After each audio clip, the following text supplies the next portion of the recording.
Seigneur, nous te disons merci. À toi seul la gloire, la louange et l'adoration. Père Dieu de gloire, tu es béni éternellement.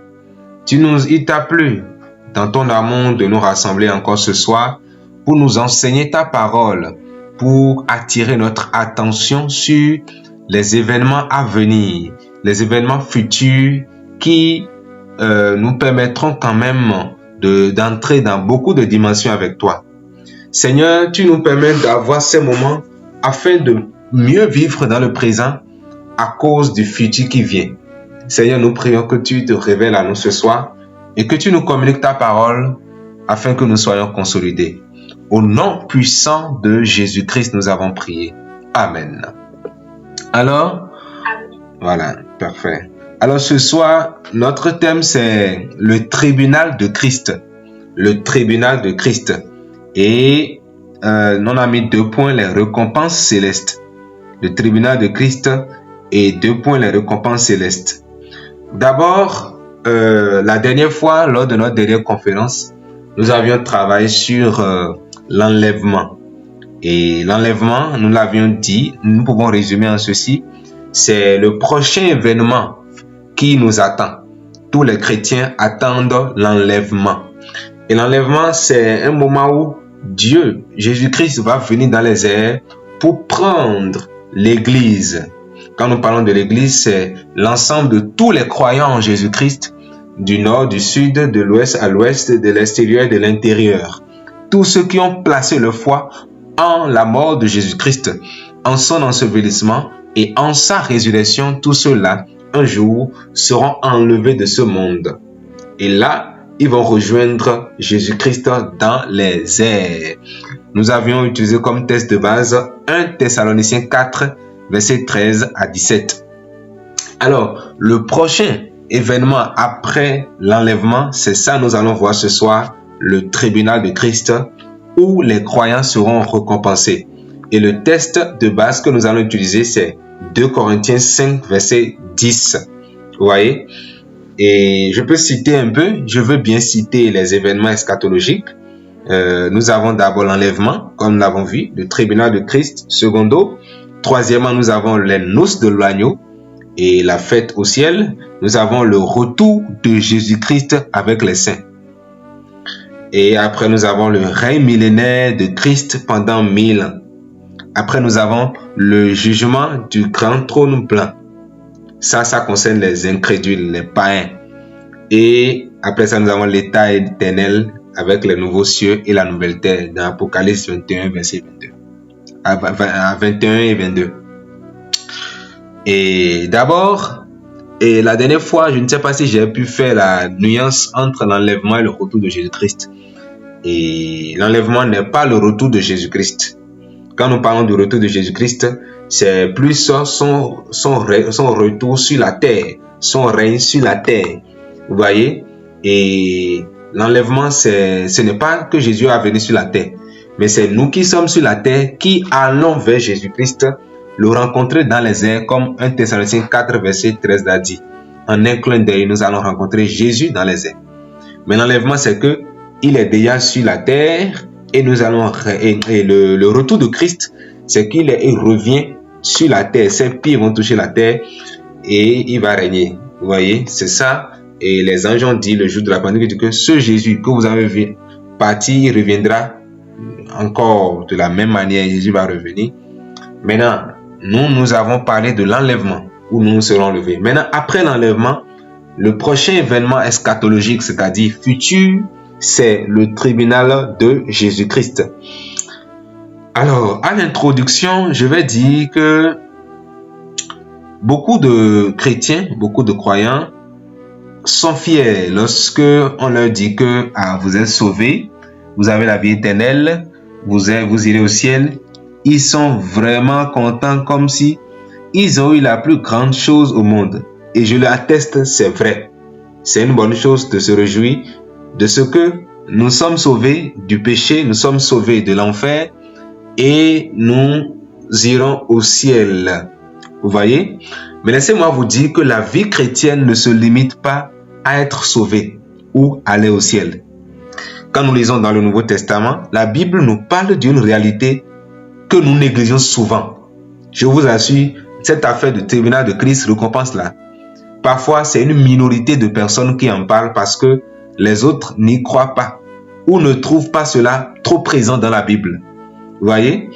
Mais la Bible nous montre quand même que Dieu va évaluer la fidélité de ses enfants, c'est-à-dire après même le salut, après être enlevé là. Dieu, il y a une instance où Dieu va évaluer la fidélité de ses croyants.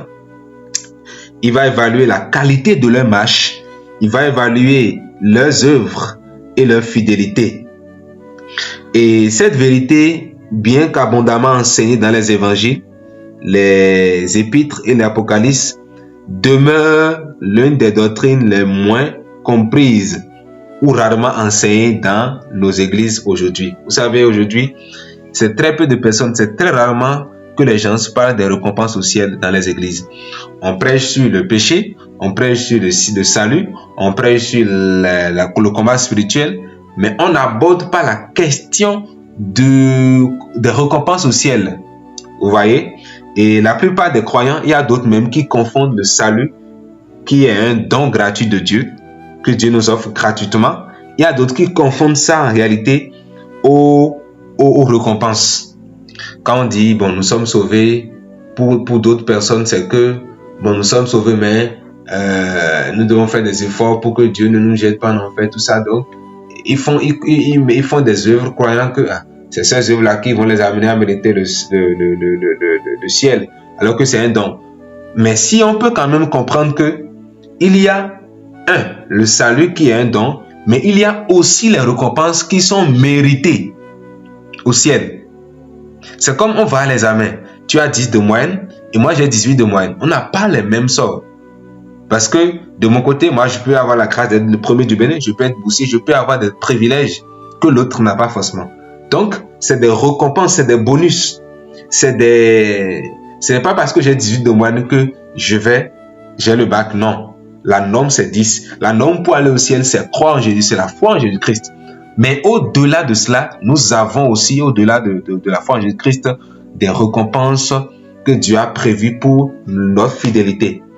Et rassurez-vous qu'il y a des personnes au ciel qui iront, mais qui n'auront pas les récompenses. Et nous allons voir les textes bibliques clairs par rapport à cela. Donc, la différence est que nous savons que le salut repose sur l'œuvre accomplie par Jésus-Christ. On peut lire dans Éphésiens 2, versets 8 à 9, qui dit que c'est par la grâce que vous êtes sauvés, par le moyen de la foi, et cela ne vient pas de vous, c'est le don gratuit de Dieu, ce n'est point par les œuvres, afin que personne ne se glorifie. Mais de l'autre côté, nous avons les récompenses qui sont fondées sur l'évaluation de la qualité de la manière dont nous avons servi Dieu, de la qualité de la manière dont nous avons obéi à Dieu. Alors, donc ce soir, nous allons voir, j'ai déjà introduit le message, je vais donner un peu les grands points que nous allons suivre pour pouvoir travailler ce soir sur les récompenses ce soir. Donc, je vais donner le plan et nous allons nous y mettre. Donc, nous allons voir premièrement qu'est-ce que le tribunal de Christ. Quand on dit tribunal de Christ, là, ça veut dire quoi? Et après, nous allons voir qui sont ceux qui vont comparaître à ce tribunal. Après, nous allons voir les critères. J'espère que vous êtes en train de noter. Nous allons voir les critères selon lesquels Dieu va évaluer les œuvres des croyants. Ouais, d'accord? Nous allons aussi voir quelles sont les quelques récompenses. Il y en a beaucoup. J'ai même rédigé un document, un livre sur ça, qui n'est pas encore sorti. Et voilà, donc, mais c'est fini la rédaction. Donc, pour ceux qui veulent en procurer sur les récompenses spécialement. Alors, donc, nous allons voir aussi quelques récompenses, et à titre sélectif, nous allons prendre quelques-uns et voir quelques récompenses que Dieu a prévues pour nous. Maintenant, la dernière partie, nous allons travailler sur comment pouvons-nous apprendre à vivre aujourd'hui pour demain. Vous voyez? Et comment vivre aujourd'hui pour pouvoir entendre le dernier jour, c'est bien, bon et serviteur, entre dans la gloire de ton Père. Quand nous parlons de la gloire, c'est la joie, c'est l'intimité avec Christ. Voilà. Alors nous allons aller rapidement sur le premier point de notre enseignement de ce soir. Qu'est-ce que le tribunal de Christ? Alors le tribunal de Christ vient du mot grec bema qui désigne une estrade où un juge ou un roi remet des récompenses aux vainqueurs des jeux. Nous pouvons voir différents jeux, par exemple les jeux de l'Olympique, les jeux de basketball. Quand on finit, quand même, on remet de récompenses à ses meilleurs. Donc, c'est un peu l'idée là. Mais cette fois-ci, c'est comme une estrade où un juge ou un roi remet des récompenses aux vainqueurs des jeux. J'avais dit déjà au départ que nous devons faire la nuance entre la récompense et ce qui est don. Le salut est un don, mais les récompenses au ciel ne sont pas un don. Vous savez, vous ne pouvez pas, quelqu'un ne peut pas travailler pour vous et vous allez lui payer un salaire et lui dire que c'est un don. Non, le salut est un don. Mais ici, nous ne parlons pas du salut. Nous parlons ce soir du tribunal de Christ qui est l'instance de juridiction de Jésus-Christ où il va. Ça ne concerne pas le ciel et l'enfer là, parce que nous sommes déjà enlevés de cette terre et c'est après l'enlèvement que cet événement se passe. Donc, ce n'est pas pour jeter en enfer encore, mais c'est pour récompenser les croyants. Donc, c'est le lieu où Christ, d'accord, va récompenser les croyants pour leurs œuvres. Et nous allons lire un texte biblique. Nous sommes dans 2 Corinthiens 5, verset 10. 2 Corinthiens 5, c'est un verset vraiment profond. Vous savez, quand nous lisons la Bible, nous devons faire attention à chaque mot que nous voyons. 2 Corinthiens 5, verset 10. 2 Corinthiens 5, verset 10. Alors, la Bible dit, « Car il nous faut comparaître tous. » Tous les croyants vont comparaître, d'accord, devant le tribunal de Christ, et afin que chacun reçoive le bien ou le mal qu'il aura fait étant dans son corps. Étant dans son corps. Alors, ici, nous voyons l'apôtre Paul qui écrit la lettre aux chrétiens de Corinthe, qui leur explique que, attendez, vous vivez de cette manière. Est-ce que vous savez que tout le monde va comparaître un jour devant le tribunal de Christ? Vous savez, nous allons comparaître devant le tribunal de Christ.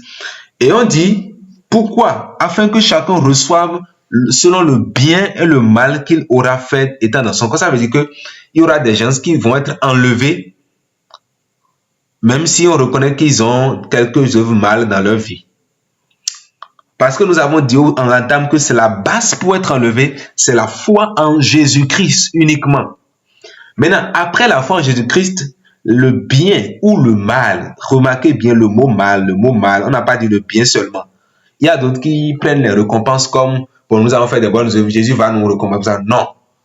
Que ce soit le bien ou le mal que nous avons fait, nous serons récompensés pour cela.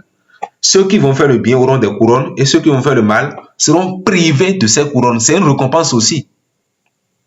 Vous savez, dans l'Ancien Testament, Dieu avait utilisé le bâton pour frapper. Il frappait. C'est qu'il punissait. Mais dans le Nouveau Testament, Dieu utilise comme la carotte.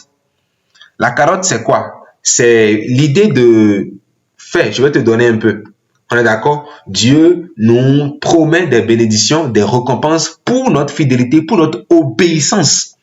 Les récompenses au ciel ne concernent pas seulement les œuvres d'évangélisation, de discipulat, de balayage de l'église, de prêcher. Non, mais ça concerne aussi la vie que nous avons menée. Ici, on dit le bien ou le mal que nous aurons fait étant dans notre corps. Cela voudrait dire que si nous sommes dans ce monde, nous sommes dans le corps, nous devons nous rater de travail pour le Seigneur avec un cœur pur et avec fidélité, avec obéissance, car les œuvres que nous allons faire avec la chair n'auront pas de récompense. Nous allons voir cela plus tard, mais allons d'abord explorer d'autres versets sur les principaux textes bibliques qui attestent le fait que nous aurons un tribunal de Christ qui va juger les croyants, pas pour les jeter en enfer, mais pour récompenser, pour reconnaître, pour encourager leurs œuvres. Nous y sommes dans Romains 14, versets 10 à 12.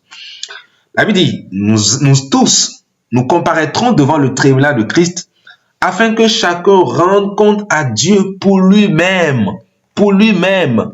Ce verset encore vient pour montrer que tous, le mot tous montre que personne ne va échapper au tribunal de Christ. Tous ceux qui ont cru en Jésus-Christ, qui sont des bébés spirituels ou des matures ou des disciplinés ou pas, nous tous, nous allons comparaître devant le tribunal de Christ pour que Jésus-Christ juge la qualité de notre œuvre. Parfois, nous sommes pressés de dire que nous faisons bien, que nous sommes obéissants. Mais seul Jésus-Christ peut évaluer la qualité de notre œuvre. Nous savons que nous travaillons avec Dieu, avec conscience pure. Mais c'est Dieu, c'est à Dieu le dernier mot. Et la Bible dit que chacun, dans Romains 14, verset 10 à 12 que nous avons lu, que chacun va rendre compte pour lui-même. Quand Dieu ne va pas rendre compte pour Zissou, Sagbo ne va pas rendre compte pour Thomas, chacun rendra compte à Dieu pour lui-même. Cela nous amène à voir qu'au lieu de nous presser à porter du jugement sur la vie des autres, la chose la plus importante pour nous, c'est de nous examiner nous-mêmes pour voir dans notre marche chrétienne où est-ce que nous en sommes. Et cela va nous permettre de nous juger nous-mêmes, de nous examiner, de faire l'introspection. Et lorsque nous nous jugeons nous-mêmes, nous nous condamnons, et pas pour nous détruire, mais nous reconnaissons notre état d'égarement à un moment donné de la vie chrétienne. C'est en ce moment alors que nous pouvons donc travailler à améliorer ces domaines. Parce qu'on dit que étant dans son corps, nous allons rendre compte des œuvres que nous avons faites lorsque nous étions dans notre corps. Ça veut dire que nous avons toujours le privilège, tant que nous vivons, de mieux faire les choses. Dieu, par ma voix ce soir, par notre voix ce soir, me parle et vous parle en vous disant que nous rendrons compte un jour de ce que nous aurons fait dans le tribunal de Jésus-Christ. Alors, chacun doit alors personnellement rendre compte de sa vie.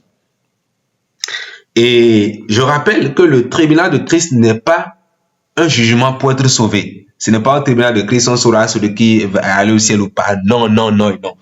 Et nous allons lire un test profond, puissant, percutant, fort, dur sur cette question.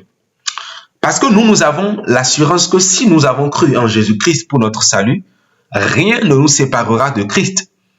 Mais cela n'empêche pas que notre vie de péché, notre désobéissance notoire, bon, pas dire notoire, notre désobéissance est sans punition. Lisons Jean 5, verset 24 pour voir l'assurance encore que nous donne et la Bible sur la différence entre les récompenses et le salut. Jean 5, 24 va dire, « Celui qui écoute ma parole ne vient point à un jugement, mais il est passé de la mort à la vie. » Ici, le péché du croyant a été déjà jugé sur la croix. Dieu, dans son Fils Jésus-Christ, a condamné le péché. Jésus-Christ a porté le prix de nos péchés en mourant sur la croix de Golgotha. Et nous, il n'y a plus donc aucune condamnation pour nous parce que nous avons été jugés avec Jésus-Christ. Jésus a porté le poids de la condamnation pour nos péchés. Dieu a déversé sa colère sur son Fils Jésus-Christ afin que nous soyons sauvés. C'est pourquoi la Bible dit que dans Romains 5, verset 1, que étant donc justifiés par la foi, nous avons la paix avec Dieu par notre Seigneur et Sauveur et Rédempteur Jésus-Christ de Nazareth. Nous avons la paix avec Dieu. Alors, ce jugement qui concerne l'enfer, ce n'est pas à nous. C'est plus tard pour les incroyants. Et j'ai déjà listé au début les événements eschatologiques, c'est-à-dire futurs. Et nous avons vu que le jugement pour les païens reste. Et c'est ça qu'on appelle le grand trône blanc. Mais pour les croyants, nous n'allons pas passer. Et pour appuyer encore cela, dans Jean 3, verset 17, on dit, 18, celui qui croit en Jésus n'est point jugé. On n'a pas dit n'est pas jugé, on dit n'est jamais jugé. Mais celui qui ne croit pas en lui est déjà jugé parce qu'il n'a pas cru au nom du Fils unique de Dieu. Quelle est la condition pour être jugé pour aller en enfer? C'est de ne pas croire au nom du Fils unique de Dieu. Mais si j'ai cru en Jésus-Christ, alors je peux même reconnaître que la Bible dit la vérité, dans le sens où je ne passerai plus en enfer. Je suis passé de la mort à la vie. Et la porte de l'enfer fermée derrière moi Je n'ai qu'un seul sentier, celui de la vie éternelle. Et je n'irai pas dans la vie éternelle. J'ai déjà la vie éternelle. Je suis déjà en Christ dans les lieux célestes. Mais cela n'empêche pas que ma vie de péché, la qualité de la vie que nous avons menée soit récompensée, soit jugée. Parce que Jésus-Christ est trop juste. Il est le juste parfait. Il ne peut pas il ne peut pas mettre ensemble les croyants qui obéissent à lui et les croyants qui n'obéissent pas.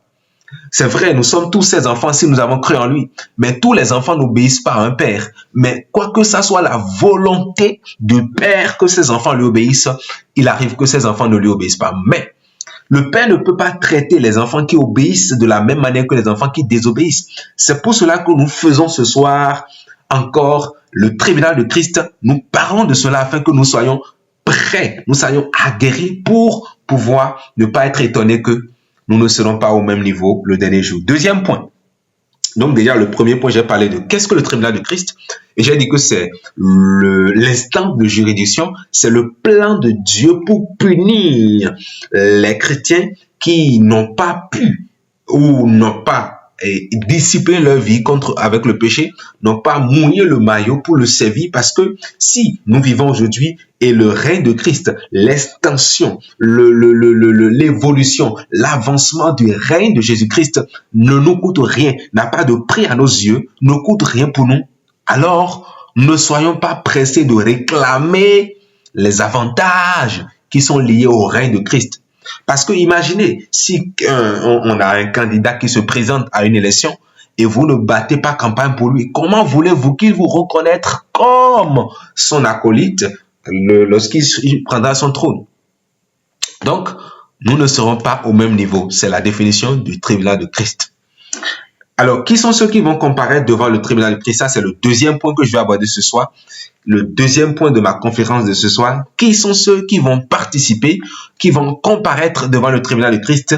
La réponse est toute simple et est donnée. C'est tous ceux qui appartiennent à Jésus-Christ. Donc, et il y a d'autres qui vont vous dire que les croyants, il y a des gens qui ont cru vraiment, mais qui ne seront pas enlevés. Moi, je ne sais pas ce qui nous permet de dire que ces personnes ont cru. C'est Dieu seul qui sait, la personne lui-même qui a cru, qui sait qu'il a cru. Si nous nous basons sur les œuvres de quelqu'un pour dire qu'il a cru en Jésus-Christ, oui, c'est bon, parce que c'est ce que nous voyons que nous disons. Un arbre, on reconnaît un arbre par ses fruits. Mais il peut arriver que l'arbre n'ait pas encore produit de fruits. Alors, comment on va qualifier cet arbre? Un manguier qui n'a pas encore de mangue, est-ce qu'il devient un oranger? Mais là, déjà, un croyant qui a cru en Jésus-Christ appartient à Dieu et donc il est enfant de Dieu par la Bible, selon ce que la Bible dit dans Jean 1, verset 12. Donc lui, il va comparaître devant le tribunal de Christ. Maintenant, ceux qui disent que les croyants qui arrivent de désobéir ne vont pas comparaître devant le tribunal de Christ là. Voici ce qu'ils sont en train de dire. Dieu a prévu un plan pour punir ses enfants, leur désobéissance. Déjà, Dieu punit déjà, Dieu nous châtie. Quand nous lisons dans Hébreu, je crois, Hébreu 12, la Bible dit que Dieu châtie déjà ceux qu'il aime, afin qu'ils puissent participer à sa gloire future. Si Dieu, la Bible dit que le jugement commencera dans la maison de ténèbres, c'est pourquoi nous allons être jugés premièrement pour être récompensés. Et cela va déterminer la place que nous allons occuper lorsque Jésus va redescendre sur la terre avec nous. Donc, pour que le croyant soit jugé dans les airs au tribunal de Christ, au moins il faut qu'il soit enlevé. Jésus ne peut pas juger les croyants sur la terre. Non, c'est les pécheurs qui vont juger sur la terre. Mais nous, c'est dans les airs. C'est dans les airs. Et cela va faire 7 ans. 7 ans. Quand on lit le livre de Daniel, c'est 7 ans. Et là, vous allez comprendre que, voilà, c'est tous les croyants qui vont aller. Maintenant, il y a d'autres qui font semblant d'être croyants. Venir à l'église n'est pas être croyant. Chanter n'est pas être croyant. Danser n'est pas être croyant. Sauter n'est pas être croyant. Descendre n'est pas être croyant. Être croyant, c'est croire en la mort de Jésus-Christ. C'est croire en l'ensevelissement de Jésus-Christ. Et c'est croire en la résurrection de notre Seigneur Jésus-Christ. C'est par ce moyen que vous savez que vous avez cru. Et si vous avez cru, le Saint-Esprit vous est donné selon Éphésiens 1, verset 13. Et c'est cet esprit qui vous donnerai la force d'être enlevé le dernier jour, parce que la Bible dit dans Éphésiens 1,14 que c'est lui qui est le gage de notre assurance, c'est lui qui est notre héritage, notre assurance, le tampon, le sceau de Dieu qui nous permettra de pouvoir être enlevé le dernier jour. Gloire à Jésus. Nous n'adorons pas un Dieu qui va nous abandonner à tout moment. Nous pouvons être sûrs, si nous avons cru en Jésus-Christ, que nous serons enlevés. Et maintenant, si nous sommes enlevés, nous allons comparaître devant le tribunal de Christ. Parce que, quand nous lisons dans 2 Corinthiens 5, verset 10, la Bible dit, il nous faut tous comparaître, que ce soit pasteur, que ce soit les morts, les vivants, nous allons ressusciter ensemble pour comparaître devant le trône, le tribunal de Christ. Alors, nous allons continuer sur le troisième point. Le troisième point de notre conférence de ce soir, c'est sur quelle base nous serons jugés. Sur quelle base nous serons jugés. Alors, nous allons voir plusieurs choses que Jésus va voir le dernier jour pour nous juger. Et là, je vais prendre un des tests profonds, forts, cool, pour pouvoir expliquer, appréhender ce sujet. Nous sommes dans le livre de 1 Corinthiens 3, versets 11 à 15. 1 Corinthiens 3, versets 11 à 15. C'est le test puissant qui parle de ce dont nous parlons. Je lis dans le nom de Jésus-Christ. Car, 1 Corinthiens 3, versets 11 à 15, car personne ne peut poser un autre fondement que ce qui a été posé, c'est-à-dire savoir Jésus-Christ. Or, si quelqu'un bâtit sur ce fondement avec de l'or, de l'argent, des pierres précieuses, du bois, du foin, du chaume, l'œuvre de chacun sera manifestée. Alléluia. Car le jour la fera connaître, le jour du jugement de Christ, du tribunal de Christ, parce qu'elle se révélera dans le feu, et le feu éprouvera ce qu'est l'œuvre de chacun. Si l'œuvre bâtie par quelqu'un subsiste, il recevra une récompense. Si l'œuvre de quelqu'un est consumée, il perdra sa récompense. Pour lui, il sera sauvé, mais comme au travers du feu. J'ai bien envie de lire ça dans d'autres versions pour voir. Je vais voir si je peux trouver une autre version ici. Corinthiens 3, verset 11. Je vais voir si je peux trouver une autre version.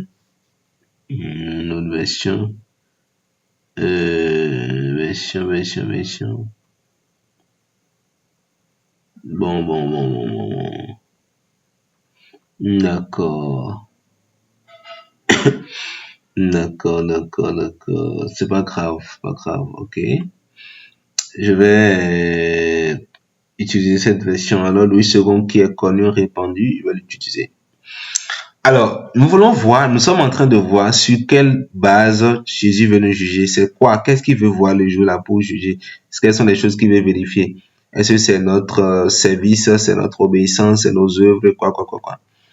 Je ne parlerai pas d'abord des œuvres, de nos services rendus à Dieu. Nous avons balayé, nous avons chanté. Ce n'est pas de ça que je parle d'abord. Je vais parler de notre vie. Et donc, je vais m'accentuer d'abord sur la vie. Alors, nous avons lu un passage qui nous montre que le verset 11 dit « Personne ne peut poser notre fondement que ce qui a été déjà posé, savoir Jésus-Christ. » Ça veut dire que la base de toute relation avec Dieu, c'est pas Jésus-Christ. Maintenant, si nous avons cru en Jésus, nous avons la fondation, on dit que personne ne peut le poser l'autre. C'est ça, c'est la seule fondation. Alors, donc, la croix en Jésus-Christ, c'est avoir la fondation. Maintenant, après avoir eu la fondation, voici ce que Dieu nous parle. Dieu nous montre qu'il y a un jugement. On dit, oh, si quelqu'un bâtit sur ce fondement avec de l'or, du foin, des chaumes, de l'argent, de pierres précieuses, l'œuvre de chacun sera manifestée. Là, le verset 12 nous expose les œuvres. Mais les œuvres qui sont faites soit avec de l'or, de l'argent, des pierres précieuses, ça veut dire que tout ce que nous faisons, bon, je pense que ça rejoint aussi l'idée des œuvres aussi, le service que nous avons rendu. tout ce que nous faisons pour le Seigneur, chanter, balayer, et même l'entretien de notre maison, de notre corps, tout ce que nous avons fait, et nos œuvres en réalité, tout ce que nous faisons pour le Seigneur, voici sur quoi Dieu veut évaluer cela. D'abord, on veut voir si l'œuvre va être sur le fondement qui est Jésus-Christ, sur l'obéissance à Christ, sur l'amour et tout ça. On va voir après en profondeur. Maintenant là, on voit que il y a deux qualités de personnes. Il y a une première catégorie de personnes qui a fondé ses œuvres, qui a bâti ses œuvres avec de l'or, de l'argent et des pierres précieuses. Lorsque nous prenons les œuvres de dernier jour, Jésus-Christ va voir si elles sont faites. C'est la base sur l'or, l'argent ou les pierres précieuses. Quand nous prenons l'or, l'argent et les pierres précieuses, c'est au fait une figure de style que Jésus a utilisée pour montrer que ce sont des matériaux qui sont construits, qui résistent au feu. Parce que le jour là, ce serait comme Jésus est de l'autre côté, le croyant est ici, et au milieu, il y aura un feu qui va éprouver l'œuvre de chacun. Le feu, ce n'est pas le feu de l'enfer. Parce que quand nous voyons le mot feu dans la Bible, nous n'allons pas lier ça seulement à l'enfer. Le feu peut prendre beaucoup de formes. Le feu peut purifier, peut révéler la qualité. Par exemple, quand nous mettons l'or dans le feu, ça révèle la qualité de l'or. Donc, si les œuvres que nous avions faites, notre vie, parce que Christ connaît notre vie, parce qu'on dit dans le verset 13 que le jour fera connaître l'œuvre de chacun. Donc, nous allons voir, même s'il nous est arrivé de cacher notre vie secrète aux hommes, mais Jésus connaît notre vie et le jour va faire connaître bang-bang tous nos œuvres, clairement. Et là, quand nos œuvres vont passer par le feu, Jésus sait comment il va le faire, on va examiner donc nos œuvres. Le feu va révéler la qualité de nos œuvres. On dit qu'il y a des gens qui vont bâtir leurs œuvres, qui vont servir le Seigneur, qui vont faire les choses pour le Seigneur. Et là, ce serait comme de l'or, l'argent. C'est les matériels qui résistent au feu. C'est la vie des personnes qui résistent à la tentation, qui aiment l'obéissance à Christ, qui n'aiment pas la facilité, qui aiment vraiment la fidélité à Christ, qui bâtissent leur œuvre avec de l'amour, avec les principes bibliques. Parce que quand nous parlons de la fondation de Jésus-Christ, il faut voir ce qui est posé sur ça. Si ce qui est posé sur la fondation n'est pas de Jésus-Christ, alors ce n'est pas bâti avec de l'or. Les matériaux qui ne résistent pas au feu. Nous allons venir sur ça. Donc l'or, c'est les choses qui résistent au feu. D'accord? La vie des personnes qui résistent à la tentation, qui obéissent à Christ, qui ont la discipline par rapport au péché, qui n'ont pas laissé leur chair dominer leur vie, mais qui luttent contre le péché pour quand même en comptant sur le Saint-Esprit, pour avoir une vie qui glorifie Dieu. Donc ceux-là, leurs œuvres seront récompensées. Mais les autres qui n'ont pas mené une vie qui plaise à Dieu, et leurs œuvres, c'est comme le bois, le foin, le chaume, ceux-là, quand nous les passons par le feu, quand nous passons le bois par le feu, ça va se brûler. Quand nous passons le chaume, le foin par le feu, cela va être brûlé. Mais l'or va au contraire révéler sa qualité. Il y a beaucoup de personnes qui parfois servent le Seigneur, qui font beaucoup de bien. Mais laissez-moi vous dire que Dieu ne regarde pas ce que nous faisons, mais la manière dont nous le faisons. Dieu ne regarde pas la chanson que nous chantons, l'évangélisation que nous faisons, la prédication que nous faisons, l'enseignement que nous faisons, la conférence que nous faisons, la prière que nous faisons, mais le cœur dans lequel nous le faisons, les motivations, ce qui nous pousse à le faire. Il y a beaucoup de personnes qui servent Dieu pour avoir de l'argent. Il y a beaucoup de personnes qui servent Dieu par rivalité. Il y a beaucoup de personnes qui servent Dieu par essai. Dieu connaît la motivation de chacun. Et là, le jour du jugement au tribunal de Christ va révéler la qualité de l'œuvre de chacun. Et ceux qui vont bâtir leur maison avec du foin, du bois, de chaume, c'est toujours des chrétiens qui n'ont pas mené une vie qui plaise au Seigneur. Parce que pour que quelqu'un bâtisse ses œuvres avec du foin, du bois, ça veut dire que il y a eu la désobéissance qui est entrée. Il y a eu l'orgueil qui est entré en temps. Il y a eu une mauvaise motivation qui est entrée en temps. Il y a eu une compromission qui est entrée. Mais la Bible dit quoi? Nous sommes dans la Bible. 1 Corinthiens 3. C'est dans la Bible que je suis. On dit, voici le sort de ces personnes. Si l'œuvre bâtie par quelqu'un sur le fondement subsiste, il recevra une récompense. On n'a pas dit la récompense, ça veut dire que c'est une récompense parmi tant d'autres. Mais si, donc ça veut dire que ceux qui ont obéi à Dieu, qui ont mené un service qui glorifie Dieu, qui ont fait un service de qualité, La Bible dit que eux là, ils auront une récompense. Le ciel n'est pas une récompense. Le ciel, c'est un don. Donc, ceci, c'est une couronne ou une récompense. Nous allons voir les types de récompenses après, mais ça, c'est une qualification. Mais les autres qui ont bâti leur vie avec du foin, du bois, du chaume, c'est la vie de personnes qui ne résistent pas ne résistent pas à la tentation, qui tombent, qui mènent une vie de je m'en foutisme. C'est que ce n'est pas résistant. C'est une vie de lâcher prise. Nous sommes dans la grâce, nous pouvons faire ce que nous voulons. Non, non, non, non, non. Il y a des conséquences. L'évangile de la grâce, mal comprise, entraîne des conséquences notoires. Donc là, on dit que si l'œuvre bâtie, verset 15, par quelqu'un est consumée, il perdra sa récompense. Pour lui, il sera sauvé, mais comme au travers du feu. La Bible reconnaît que le chrétien qui n'a pas fait une bonne œuvre pour avoir de récompense pour cette bonne œuvre est néanmoins sauvé par la foi en Jésus-Christ, par la fondation qui subsiste. Mais son œuvre n'a pas subsisté sur la fondation. C'est pour cela qu'elle est jugée consumée. Et donc, lui-même, en personne, n'est pas consumé. Vous voyez? C'est ça. Lui-même n'est pas consumé, mais son œuvre est consumée. C'est comme la terre. Quand on brûle les herbes, ce n'est pas la terre qu'on brûle. On a brûlé ses œuvres, mais lui-même qui est la terre n'est pas brûlé. Mais il est sauvé comme au travers du feu. C'est comme si, et ça restait un peu. C'est comme ceux qui ont 9,99. Ça reste un peu. Ouais, on dit que cette personne est sauvée comme au travers du feu. Bon, je sais pas, l'exemple que j'ai donné n'est pas trop exact, parfait comme je veux, mais je vais donner cet exemple. C'est comme vous êtes dans une maison et tout ce que vous avez est brûlé. On est d'accord, tout ce que vous avez est brûlé, mais il vous reste vous seul.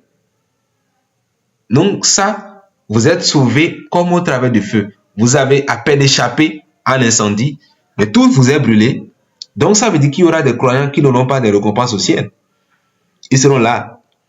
Donc, c'est un peu ça. C'est le premier passage que j'ai pris. Jésus va aussi voir nos motivations. Je suis en train d'examiner les choses que Jésus va voir. Jésus va voir nos œuvres. Il va voir aussi les motivations dans lesquelles nous avons fait nos œuvres. Vous voyez? Donc, là, on dit dans 1 Corinthiens 4, verset 5, que c'est pourquoi ne jugez de rien avant le temps, jusqu'à ce que le Seigneur ne vienne. Il mettra en lumière ce qui est caché dans les ténèbres et il manifestera les desseins du cœur. Les desseins du cœur. Et là, on dit, alors chacun recevra de Dieu la louange qui lui sera due. Waouh, waouh, waouh. Ça veut dire que Dieu va apprécier, Dieu va qualifier, Dieu va louer les efforts des croyants.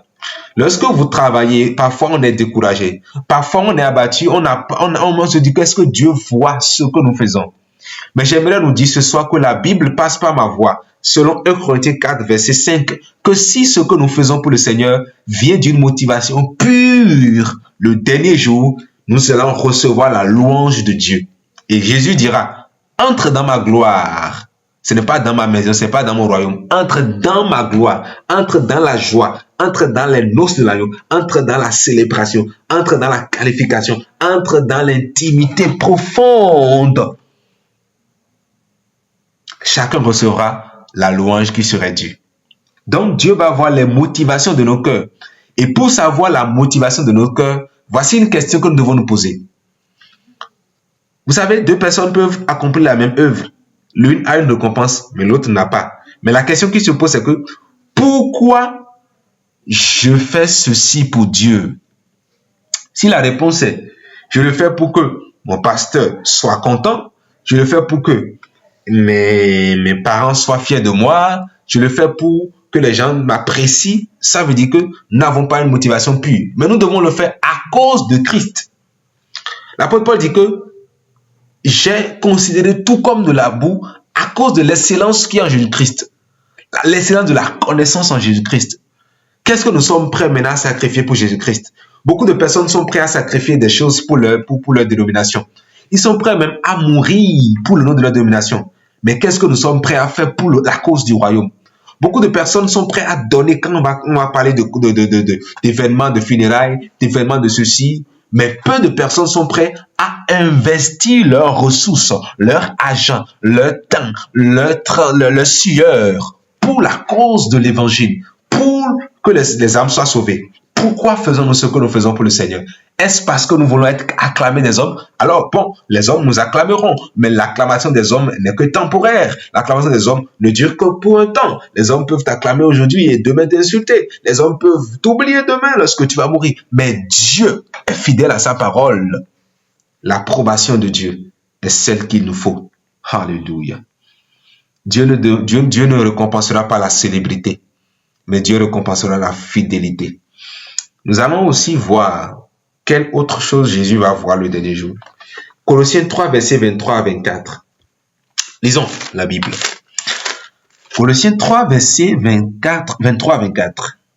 Tout ce que vous faites, faites-le pour le Seigneur de bon cœur et non pour des hommes, sachant que vous recevrez du Seigneur l'héritage pour récompense. Servez Christ le Seigneur. Ce verset fait partie des versets puissants, profonds, qui m'amènent à savoir que tout ce que je fais pour la cause de Dieu aura une récompense. Et encore plus, tout ce que je fais est pour la cause de Dieu, même si cela n'est pas fait dans l'église. On dit, dans Colossiens 3, 23 que nous avons lu, on dit, tout ce que vous faites, faites-le de bon cœur.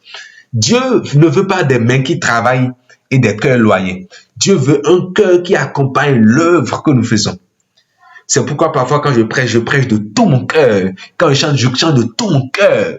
De tout mon être, alors célèbre chant.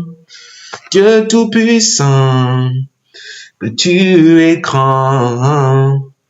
Alors, que ce soit nous balayons à l'église ou à la maison, que ce soit nous entretenons le trottoir, la route inter-État, ou tout ce que nous faisons, que ce soit mécanicien, que ce soit commerçant, que ce soit quoi que nous fassions, faisons pour la gloire de Dieu. Considérons que c'est le Seigneur que nous servons et cela aura une récompense pour nous. Alléluia. Donc, il y a beaucoup de personnes qui n'ont pas encore trouvé de travail dans l'église et ils négligent leur boulot, leurs activités, leur commerce, ce qu'ils font, en oubliant qu'ils sont des missionnaires, des envoyés, des ambassadeurs de Christ dans leur lieu de travail. Est-ce que nous savons que nous sommes des guerriers de Christ dans notre lieu de travail? La Bible nous dit que nous devons servir Dieu et nous devons considérer que tout ce que nous faisons, qui n'est pas un péché, qui est un service, n'est pas rendu pour les hommes, mais pour Dieu. C'est pour cela que quand nous obéissons à nos chefs, à nos patrons, à nos responsables, nous ne le faisons pas pour les honorer, eux d'abord, mais pour honorer Christ. Parce qu'à des moments donnés, ils font des choses pour nous décourager. Et là, nous obéissons, nous nous soumettons, pas pour compromettre. Non, je ne dis pas ça. Mais nous nous soumettons à eux en respectant le leadership et aussi, surtout, l'autorité suprême qui est Jésus-Christ. Cela voudrait dire que même si parfois nous avons les leaders qui ont des faiblesses, d'ailleurs un leader doit avoir une faiblesse parce que il n'y a pas d'homme parfait et chercher un leader sans faiblesse, c'est aller au ciel en cherchant. Et les anges ou les anges aussi parfois, on est d'accord, seul Dieu est parfait. Donc nous devons savoir que nul n'est parfait. Mais si parfois nous sommes blessés, parfois par nos leaders, nous devons quand même, nous leur devons du respect. Nous devons faire ce que nous devons faire, quand même nous, comme la parole de Dieu a dit de le faire. N'allons pas regarder ce qu'ils nous ont dit pour ne plus continuer à servir le Seigneur, parce que nous le faisons pour le Seigneur. Dieu va voir notre manière aussi. Donc, je viens de parler je suis en train de parler de ce que Jésus va examiner. Il va voir nos œuvres, sur la base, il va voir nos œuvres. Il va nous juger sur la base de nos motivations. Il va juger sur la base de notre fidélité aussi. Donc, est-ce que nous sommes fidèles dans ce que nous faisons à Christ? Il y a beaucoup de personnes, quand nous postons de bons contenus sur les réseaux sociaux, les gens ne suivent pas. Vraiment, les gens ne suivent pas. Mais j'ai compris à un moment donné de ma vie que Dieu ne récompense pas la célébrité, mais Dieu récompense la fidélité. Des gens peuvent t'acclamer, mais c'est pas ce que Dieu veut voir. Dieu veut voir, est-ce que tu es fidèle à ce pourquoi Il t'a appelé. Si tu commences par prêcher d'autres messages pour que les gens t'acceptent, si tu commences par prêcher la bénédiction sans fin, sans vérité, sans sanctification, pour que tu aies beaucoup d'abonnés, tu auras des abonnés de ce monde, mais pas l'approbation, mais pas l'abonnement de Dieu. Voilà. Je préfère l'abonnement de Dieu que l'abonnement des hommes. Alors, la dernière chose que nous pouvons voir là, Dieu va récompenser, Dieu va voir aussi la manière dont nous avons géré et nos responsabilités. Quand on parle de responsabilité, vous pouvez lire personnellement Luc 12, versets 42 à 48. La Bible dit que celui à qui on a beaucoup donné, on va en demander beaucoup.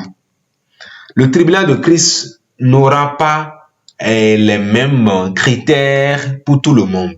Non, non, non, non. Chacun sera jugé selon ses œuvres. Et il y a un principe biblique qui dit que celui à qui on a beaucoup donné, on en demandera beaucoup. C'est pourquoi nous qui sommes les serviteurs de Dieu, la Bible dit que nous serons jugés plus sévèrement. À des moments donnés, nous ne devons pas être fiers parce que nous faisons bien déjà par rapport à un fidèle ou à un croyant qui n'a pas les mêmes responsabilités de leadership que nous. Parce que Dieu ne regardera pas tout le monde du même œil, mais Dieu regardera ce qu'il t'a donné pour te demander ce qu'il t'a donné. C'est-à-dire, quelqu'un qui a eu beaucoup de formations, qui a eu beaucoup de privilèges, Dieu lui a accordé la grâce, il est tombé dessus de bonnes ressources, mais sa vie n'a pas changé. Il est toujours le même. Lui, suit des formations. Il est toujours là, à manger, à manger, à manger. Mais rien ne change dans sa vie. Il doit savoir que les critères de rigueur que Dieu va utiliser pour le juger ne seront pas les mêmes que les autres. Parce que la Bible dit que à celui qu'on a beaucoup donné, on en demandera beaucoup. Dieu ne jugera pas les enseignants de la parole que les écouteurs de la parole. C'est vrai, tous seront jugés pour avoir écouté, et ceux qui ont enseigné vont être jugés non seulement pour avoir écouté ce qu'ils enseignent, mais pour avoir enseigné ce qu'ils enseignent. C'est-à-dire, on va voir si ce qu'ils enseignent est conforme à leur vie. On va voir si ce qu'ils ont reçu comme formation qui leur permet d'enseigner ce qu'ils enseignent, ils le mettent en pratique. Si nous croyons aujourd'hui que notre temps que nous avons nous appartient, Dieu passe par ma voix pour nous dire que Dieu demandera comment nous avons géré notre temps. Si nous croyons que l'argent que nous avons aujourd'hui nous appartient, rappelez-vous que dans Psaume, la Bible dit que à l'Éternel appartient la terre et tout ce qu'elle renferme. Donc ça veut dire que Dieu, s'il nous confie quelque chose, il nous confie beaucoup d'argent, ça veut dire que Dieu va demander comment nous avons géré notre argent. Il y a beaucoup de personnes qui disent c'est ma voiture, c'est mon argent, c'est moi-même qui ai cherché. Mais la Bible dit dans Job que nous sommes venus dans ce monde nuit et nous allons repartir encore nuit. Ça veut dire que ce que nous sommes venus voir dans ce monde par la grâce de Dieu, l'argent, la voiture pour lesquelles nous pensons nous avons travaillé, qui est vrai, Dieu nous demandera en quoi cela a contribué à l'avancement de son royaume. Si ce que vous avez ne sert qu'à vous-même, ça veut dire que vous avez vécu votre vie pour vous-même. Mais qu'est-ce que la Bible nous dit dans 2 Corinthiens 5 qui dit que Jésus est mort pour nous. Il a mis sa vie en terre pour nous. Pour que ceux qui vivent ne vivent plus pour eux-mêmes, mais pour celui qui est mort et ressuscité pour eux. Si les richesses que nous avons, la connaissance que nous avons, l'intelligence que nous avons, l'anglais que nous maîtrisons, l'argent que nous avons, n'a pas pour but de progresser le royaume de Dieu, mais pour progresser notre ego, pour progresser notre curiosité, notre orgueil, notre vie seulement, alors Dieu nous demandera comment nous avons géré ce qu'il nous a confié.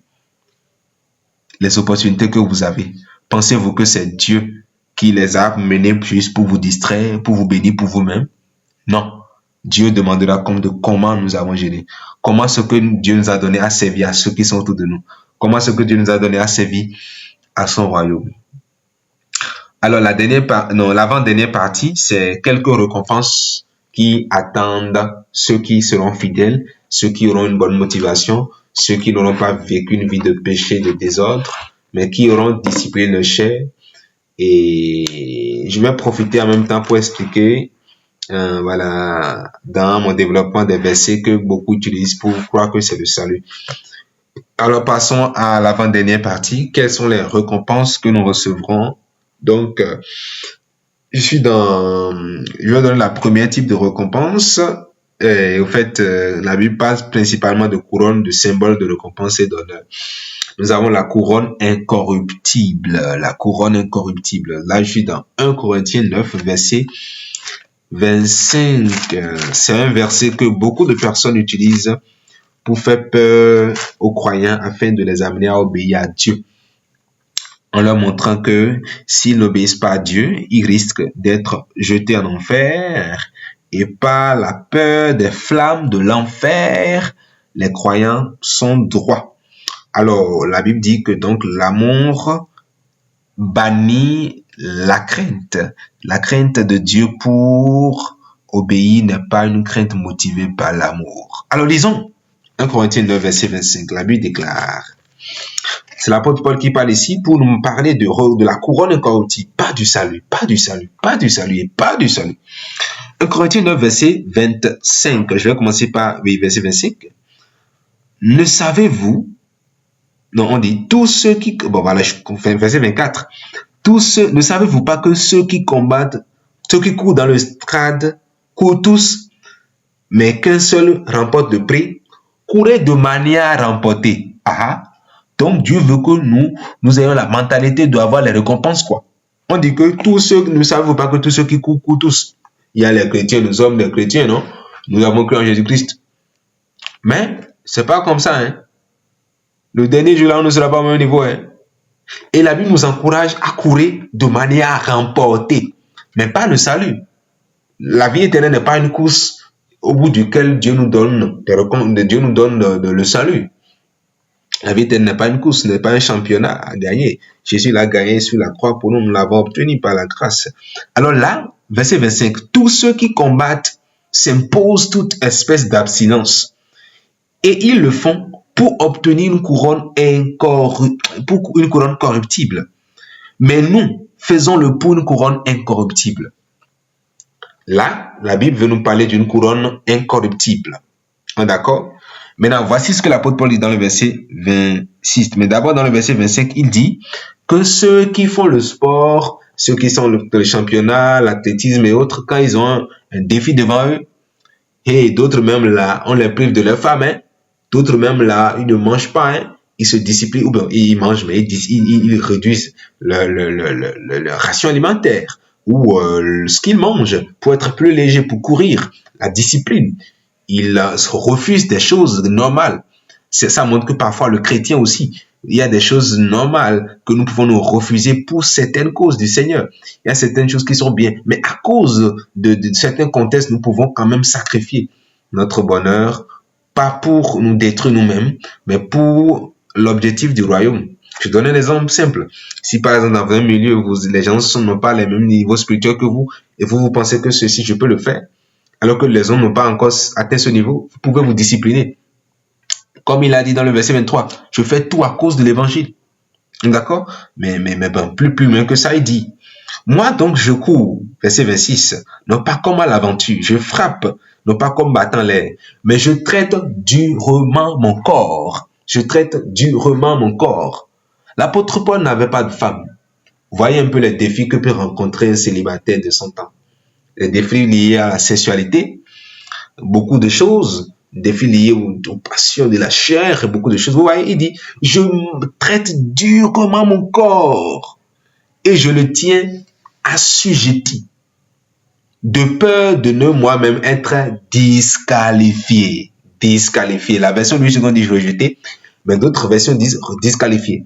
La Bible n'a pas été écrite en français, elle a été écrite en grec, le Nouveau Testament, et en hébreu, l'Ancien Testament. Donc, on ne va pas considérer le mot de Louis II pour dire que c'est ça forcément rejeté, c'est comme aller en enfer. Non. Lisons d'autres versions pour voir ce qu'ils vont dire. D'autres versions disent disqualifié. D'accord? Donc là, si nous-mêmes nous remontons, nous laissons affaire de traduction, nous remontons en haut, nous voyons qu'il ne parlait pas du salut, il ne parlait pas d'aller au ciel. Il parlait d'une course, d'une couronne. Et là, quand on parle du course ou de couronne, c'est les efforts, c'est le meilleur en cherche. On est d'accord? Donc, voilà. Il dit que lui court, il traite durement son corps pour ne pas lui-même être disqualifié après avoir prêché aux autres. L'apôtre Paul ne parle pas du salut, il parle des récompenses. Il parle de la récompense incorruptible.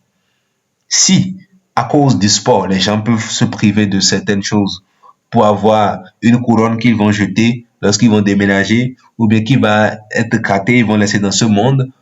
Alors nous, en tant que chrétiens, quels sont les sacrifices que nous sommes prêts à faire pour avoir cette couronne incorruptible? Pour que Jésus-Christ nous pose cette couronne sur la tête. Pour que Jésus-Christ nous apprécie, nous donne la louange, comme la Bible a dit dans le verset que nous avons dans 1 Corinthiens 4, le dernier jour. Donc, ça veut dire que ceux qui ont la maîtrise du soi, la discipline, c'est à eux appartient la couronne incorruptible. Je ne vais pas trop détailler les autres parce que voilà, notre temps est parti. Voilà. Donc, il y a la couronne de justice dans 2 Timothée 4, versets 7 à 8, pour ceux qui attendent avec amour le retour du Seigneur. Voilà. Est-ce que le retour de Jésus-Christ coûte quelque chose pour vous? Si oui, alors, qu'est-ce que vous faites aujourd'hui pour que Christ soit glorifié, pour que le règne de Christ, le retour de Christ pour régner s'étende? Je l'ai dit précédemment, si un candidat veut régner, vous savez que Jésus va régner sur toute la terre éternellement. Si vous avez battu campagne pour un candidat, vous aurez votre place privilégiée. Vous ne serez pas dans son royaume seulement comme citoyen béninois ou congolais, mais vous serez plus privilégié que les autres. Alors, qu'est-ce que vous mouillez? Quel maillot? Est-ce que vous mouillez votre maillot? Est-ce que nous mouillons notre maillot pour l'évangile aujourd'hui? Ou nous vivons pour nous-mêmes? N'attendons pas les récompenses au ciel si nous vivons pour nous-mêmes, mais attendons les déchets de ce monde où les voleurs peuvent ramasser, où la terre peut détruire, où nous pouvons perdre à tout moment. La deuxième couronne, c'est la couronne de justice. Selon 2 Timothée 4, 7 à 8. Nous avons aussi la couronne de vie dans Jacques 1, verset 12. Je vais lire rapidement la couronne de vie. La Bible déclare la couronne de vie. Bon, dans d'autres versions, on dit la couronne des vainqueurs. C'est pas la vie éternelle, la couronne des vainqueurs, les amis. Les gens ont l'amour de tout attribuer au salut pour quand même montrer que les œuvres comptent pour le salut. C'est l'œuvre de Jésus, oui, qui compte, mais pas notre œuvre. Jacques 1, verset 12, la Bible déclare, « Heureux l'homme qui supporte la tentation, car après avoir été éprouvé, il recevra la couronne de vie que le Seigneur a promis à ceux qui l'aiment. » Dieu n'a pas promis de couronne à ceux qui croient en lui, mais il a promis de couronne à ceux qui l'aiment. Et aimer Dieu, c'est obéir à ses commandements. C'est supporter la tentation. C'est endurer l'épreuve pour en sortir victorieux par la grâce de Dieu. Et cela donne pour résultat la couronne de vie. Nous avons la couronne de gloire dans 1 Pierre 5, verset 2 à 4. Ça, c'est pour ceux qui sont les responsables spirituels qui prennent soin du peuple de Dieu avec fidélité. Alors, j'aimerais parler aux pasteurs, j'aimerais parler aux anciens, j'aimerais parler à toute personne qui reconnaît que Dieu lui a confié un ministère précis pour l'avancement de son règne. D'ailleurs, tous les croyants sont appelés à un ministère donné. Mais pour ceux qui sont les responsables spirituels, je veux m'adresser à vous par la grâce de Dieu. La Bible dit dans 1 Pierre 5, versets 2 à 4, qu'il y a une couronne pour vous, il y a une couronne pour nous. Je vais lire le passage et nous allons expliquer. Paissez le troupeau de Dieu qui est sous votre garde. 1 Pierre 5, verset 2. Paissez le troupeau de Dieu qui est sous votre garde, non pas par contrainte, mais volontairement selon Dieu, non pour un gain sordide, mais avec dévouement. Non comme dominant sur ceux qui vous sont échus en partage, mais en mettant je viens. Donc, ici, je continue le verset 3. On dit, non comme dominant sur ceux qui vous sont échus en partage, mais en étant les modèles de troupeaux. Et lorsque le souverain pasteur paraîtra, vous obtiendrez la couronne incorruptible de la gloire. Ça, c'est la couronne de gloire. D'accord? L'autre, c'est la couronne incorruptible, mais ceci, c'est la couronne de gloire. Donc, il y a beaucoup de personnes qui servent Dieu et qui n'auront pas les récompenses, n'auront pas les couronnes parce que, verset 2, on dit que on ne doit pas servir Dieu par contrainte. Qui vous a obligé de servir Dieu? Qui vous a obligé d'évangéliser, de devenir un grand évangéliste, de servir, d'être responsable d'église, tout ça? Nous sommes tous appelés à évangéliser. Mais si vous êtes devenu pasteur, qui vous a obligé? On dit que nous devons le faire pas comme on nous force. Et non, on continue encore, et non pour un gain sordide. C'est pas à cause de l'argent nous servons Dieu. Sinon, nous aurons l'argent, mais nous n'aurons pas la couronne de gloire. Et quel argent? L'argent pour être volé, l'argent pour mourir, pour laisser. Mais nous n'aurons pas la couronne de gloire. Nous n'aurons pas la couronne de gloire. On dit, n'allons pas dominer sur le troupeau de Dieu. Il y a beaucoup de pasteurs, sans des cris vocaux, sans des cris là. Ils n'ont pas parfois d'autorité sur les fidèles parce que le vrai leadership, c'est le leadership serviteur à l'image de Christ qui donne le modèle dans ce qu'il demande de faire. Le leader spirituel n'est pas l'homme parfait, mais c'est l'homme qui enseigne par sa vie et par ses paroles ce qu'il veut qu'on enseigne et qui est soumis à l'autorité de Christ. Nous allons continuer. Dernière couronne de joie, 1 Thessaloniciens 2, verset 19 à 20. Ça, c'est pour ceux qui gagnent des âmes et qui contribuent à la croissance spirituelle des autres. Dieu ne nous a pas sauvés pour évangéliser seulement, mais pour évangéliser et faire le disciple-là. Si vous avez déjà évangélisé à des gens que vous n'avez pas fait de disciples en Christ, allez les rechercher pour faire d'eux des disciples en Christ. Parce que l'ordre de la grande commission, ce n'est pas d'aller implanter des églises, d'évangéliser, sans prendre soin des brebis. Mais nous devons gagner les âmes et participer à leur croissance spirituelle. Et c'est pour cela que nous mettons en place une formation de disciples en ligne pour accompagner ceux qui ont cru en Jésus et ceux qui veulent grandir dans un processus de disciple pour la gloire de Dieu. Alors, est-ce qu'on peut perdre les récompenses? Oui, on peut perdre. Le salut demeure, mais les récompenses peuvent être perdues. Parce que nous avons lu dans 1 Corinthiens 3,15 que si l'œuvre de quelqu'un est consumée, il perdra sa récompense, mais lui-même il sera sauvé, mais comme au travers du feu. Le croyant est sauvé, mais il peut aller au ciel sans la récompense. Et ça, je vais encore appuyer cela de 2 Jean 8, et qui dit, 2 Jean 8, on dit, prenez garde à vous-même. Prenez garde à vous-même. Faites attention, chrétiens, faisons attention. Afin que nous ne perdions pas le fruit de notre travail, mais que nous recevons une pleine récompense. Là, il s'agit de contexte ou d'apostasie, des gens qui viennent corrompre notre foi. On dit de faire attention à cela. Parce que si nous arrivons même de commencer par croire en autre chose, nous perdons tout le fruit de notre travail, parce que maintenant, on ne pas perdre le salut. C'est une grâce. C'est pour cela que moi, je veux que vous vous rassurez si vous êtes vraiment sauvés.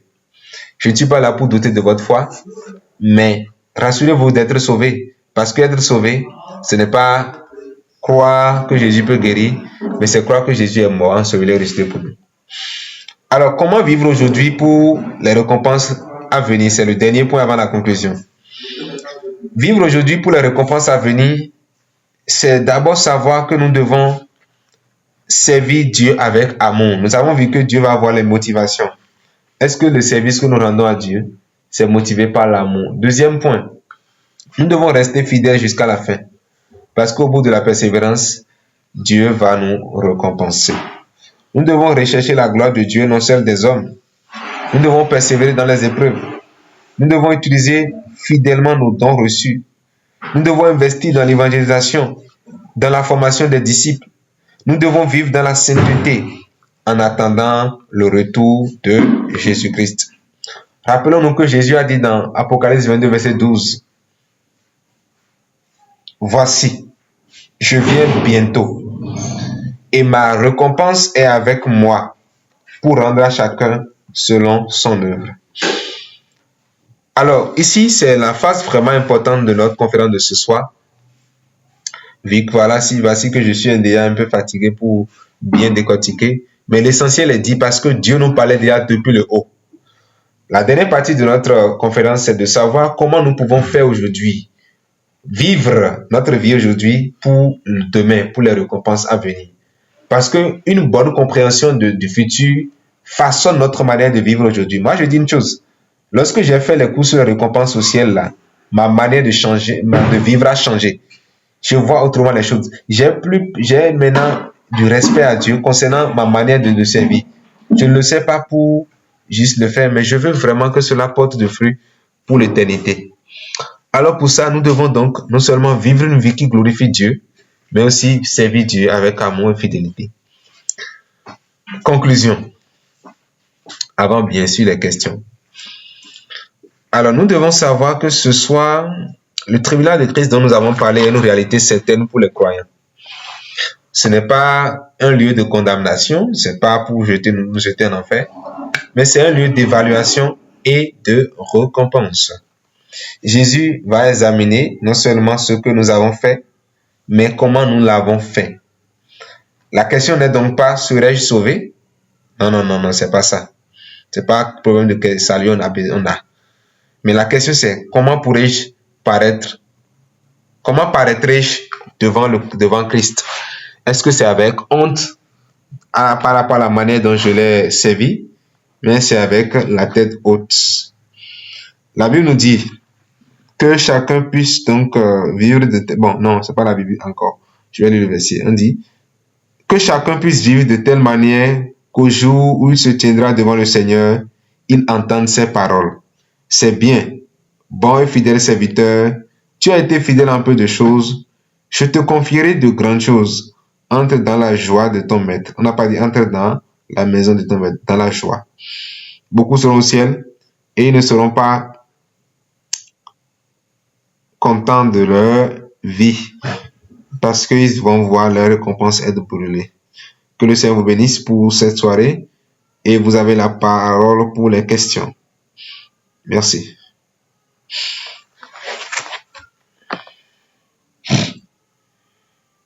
Allô, Fifamin? Je disais, je connais les gens. Ce sont des chrétiens. Vraiment pas des... Et je les regarde, je me dis comment ils ne croient pas au fait qu'on est sauvé par grâce, quoi. Mais ils sont vraiment très aimés pour le Seigneur. Des choses leur tiennent à cœur, vraiment, des choses comme l'unité de l'Église, que la division sorte de l'Église. Et je dis, hey, Seigneur, et si jamais ils ne croyaient pas que le salut c'est uniquement par la grâce, est-ce que vous voyez, non? Le Seigneur va vraiment les mettre en enfer. Ok. C'est une question que je me pose pas. Ok. Parce que ce sont vraiment compliqués. Je sais pas, c'est une question en fait. Ok, c'est une très belle question. Et ma soeur, que le Seigneur te bénisse pour avoir suivi quand même. Et donc, ferme ton micro pour que je puisse répondre. D'abord, il faut comprendre que notre enseignement de ce soir n'a pas dit que Dieu jette en enfer ceux qui ne sont pas récompensés. Non. Le défi, c'est plus au niveau de ces personnes qui, quand même, comme tu l'as dit, travaillent pour Dieu et bon, qui n'ont pas cru que le salut, c'est pas grâce. La plupart de ces gens-là font ces efforts non pas pour Dieu, mais pour s'acheter le ciel au prix de leur sueur, au prix de leur argent. Ils pensent qu'en donnant des dîmes, les offrandes et en contribuant au progrès de l'œuvre de Dieu, Dieu va dire finalement que, vraiment, votre argent là, finalement, vous retrouvez-vous au ciel. Non. Nous l'avons dit et nous le disons au fort. Il y a plus de 150 versets dans la Bible où toute la Bible confirme et atteste que la seule condition par laquelle nous sommes sauvés de l'enfer, c'est la foi en Jésus-Christ.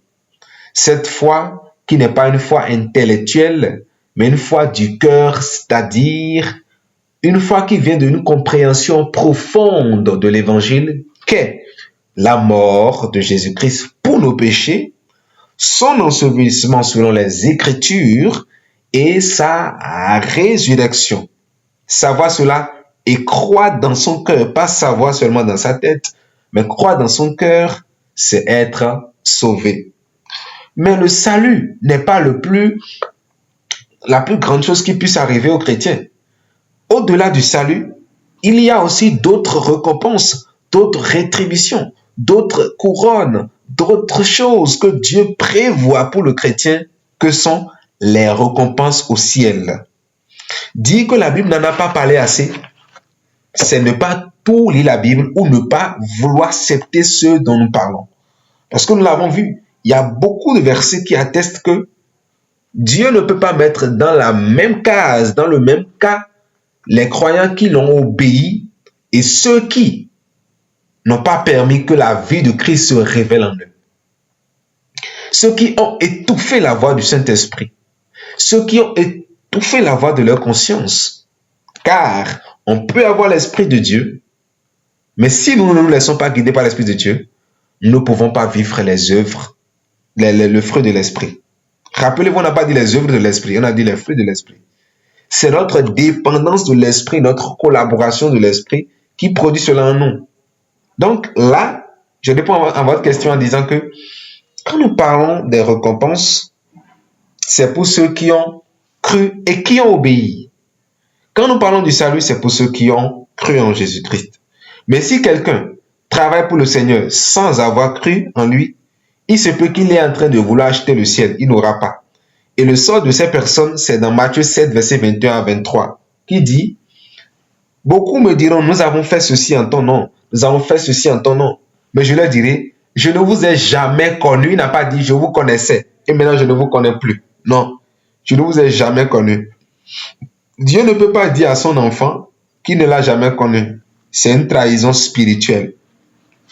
Merci. Donc, ces gens-là, ils n'ont pas un zèle motivé par l'amour. Ils servent Dieu pour acheter le ciel. Et parfois, il y a d'autres qui ont cru réellement en Jésus-Christ par la foi et ils n'ont pas forcément l'assurance du salut, que le salut est éternel et autres. On ne leur en veut pas pour ça. Ça dépend de comment ils ont été enseignés. Et aussi, c'est une grâce de Dieu de comprendre cela sans te mentir. Il y a beaucoup de leaders qui n'ont pas encore compris cela. Et c'est une grâce de Dieu de comprendre cela. De comprendre, je te dis la vérité. Va faire tes recherches.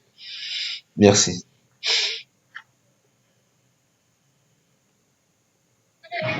D'accord, t'as compris. Ok, J'ai compris. merci. Donc, le Seigneur est fidèle. Nous allons nous arrêter là ce soir. J'ai enregistré cette réunion que je vais mettre sur YouTube. Je vais aussi, par la grâce de Dieu, couper des parties cling, cling, cling, cling, et mettre une photo sur ça et la voix va sortir. Je vais mettre le son dedans et poster sur mes statuts. Donc, ça pourrait aider beaucoup de personnes. Que le Seigneur te bénisse. Et nous allons prier. Nom du Seigneur Jésus, aide-moi afin que ces paroles ne me jugent pas au dernier jour, mais que ces paroles soient un bénéfice pour moi. Que je dise que parce que j'ai écouté ces choses, cela m'a profité. Que je sois éternellement reconnaissant d'avoir écouté ces choses et non regrettant d'avoir écouté ces choses. Prions au nom de Jésus-Christ. Seigneur Jésus de Nazareth, je prie que ces paroles que j'ai écoutées, merci d'abord pour m'avoir dit ces choses. Merci infiniment pour ces enseignements, ces moments d'édification. Je prie que cela ne me juge pas, Seigneur. Je prie que ce que je dise ne se retourne pas pour me juger, mais que moi-même je puisse mettre en application les choses que j'enseigne et que ces paroles que nous écoutons de toi, Seigneur, ne nous jugent pas, mais permettent que nous ayons, que ce soit un privilège pour nous, que la joie qu'il y a dans l'obéissance, nous puissions l'expérimenter pour la seule gloire de ton nom. Au nom de Jésus, nous avons prié. Nous allons prier. Nous allons faire une dernière prière pour dire Seigneur, tous ceux qui vont écouter ce message seuls, parle-leur au nom de Jésus-Christ. Tous ceux qui vont réécouter ces enseignements, Seigneur, touche les cœurs au nom de Jésus-Christ. Que cela soit fort, profond dans les cœurs et que cela leur soit bénéfique. Permets, Seigneur Jésus-Christ, que cela touche beaucoup de personnes. Lorsque je vais poster, Seigneur, permets que ça touche beaucoup de personnes. Prions au nom de Jésus-Christ, Seigneur. Nous prions que ces entretiens récemment, cette conférence touche beaucoup de vies, transforme beaucoup de vies. Au Père des miracles, Jésus, fais pour la seule gloire de ton nom, que les vies soient transformées pour la seule gloire de ton nom. Derrière, Seigneur, cet audio permet que des milliers de vies soient édifiées pour la seule gloire de ton nom. Seigneur, nous te bénissons pour cette soirée. Reçois la gloire, la louange et l'adoration. Merci pour ce que nous avons écouté. Nous avons la foi que cela a participé à notre édification dans le cœur et que cela se manifestera dans notre âme et dans notre vie personnellement. Permets que nous puissions vraiment mettre nos dons, nos talents à ton service, pas de notre mort, mais de notre vivant, selon qu'il est écrit que nous devons donc nous donner comme un sacrifice vivant. Gloire à toi, fortifie-moi, préserve-moi des chutes, des luttes, donne-moi la victoire pour la seule gloire de ton nom. Au nom puissant de Jésus, j'ai prié au nom de Jésus. Amen. Alors, FIFA, merci à toi. Et aussi